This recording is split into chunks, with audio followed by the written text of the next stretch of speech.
Hello, and welcome to another McMurdo video. And in this, that's a nice house. In this video, I wanted to talk about Boris Johnson, which I think I've done actually maybe a few times on this chat. That is a lovely house. Have a look at this house. Look at that. God, that's gorgeous, isn't it? Honestly. There's something so lovely about nice, big, open, fertile houses. But what was I saying? Yes, Boris Johnson. So if you haven't heard recently, Boris got a Brexit trade deal done. He'd already done his European withdrawal agreement. That had already gone through the House of Commons, through the House of Lords, and had passed all of the EU state boxes. But the big thing that they needed to get done by the 31st of December 2020 was the trade deal. And I genuinely didn't think he was going to be able to do it. My faith in Boris Johnson has been decreasing and decreasing and decreasing. His style of... I'm not the biggest fan of his style of conservatism. I think he runs the place a bit too much like America with his... God. That's bird right there. I think he runs the place a bit too much like America. And you know, everyone's like, oh, Boris Johnson and Trump are the same thing. It's like, no, shut up, they're really not. Just leave them alone, they're completely different. But he does run his cabinet, as you know, when you fire Sajid Javid and put in your good friend Rishi Sunak, it's a bit annoying.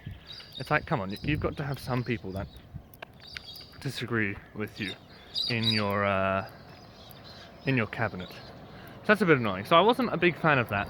And well, let's not even get onto his handling of the coronavirus. That's a whole nother fandango.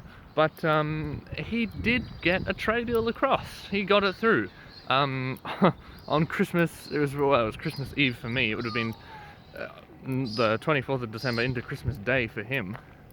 But I really did not think he was going to be able to manage it. And I mean, and it was, from the basic viewpoint, it's a pretty darn good trade deal. With no tariffs between the UK and the EU, and no trade quotas between the UK and the EU. And they are the only sovereign nation on the planet to have been able to negotiate that. And the thing is, he managed to do it in 12 months. Less than 12 months. I mean, do you know how long it took for the Korean EU trade agreement? I don't, but it took more than 12 months. And they didn't get no tariffs and no quotas, and same as Canada as well. It's really quite incredible. And you look at the man, and he's a wreck. Honestly, Boris is a wreck. You look at him in PMQs, or he's giving a statement, or he's in the paper or something. I mean, you could go shopping with the bags under his eyes. It's incredible. And he just keeps plodding along, one step after the other. So,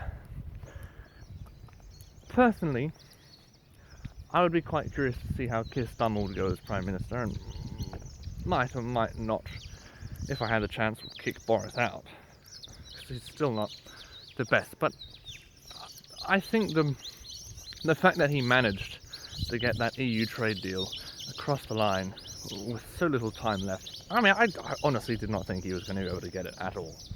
And that's another thing. So he put the trade deal to the House of Commons, and it was passed by an overwhelming majority, of course. But the Lib Dems and the Scottish Nationalists voted against it. I'm like, Matt, what are you doing? You've got 6 days till the cut-off period for that trade agreement, and you're voting against the one that Boris has gotten ready for you in 12 months? That would have ended with a no-deal trade agreement. You'd have WTO quotas, you'd have WTO tariffs. It would be insane. Your economy would be wrecked. Honestly. And yet the Lib Dems and the Scot Nats were the two parties. Oh, we can't have a no deal. We can't have a no deal. We can't have a no deal. Well, then vote for the bloody deal. Vote for the bloody... Honestly. I understand if you had several months' time and you didn't, and you had genuine objections to the deal put forward, then that's fine.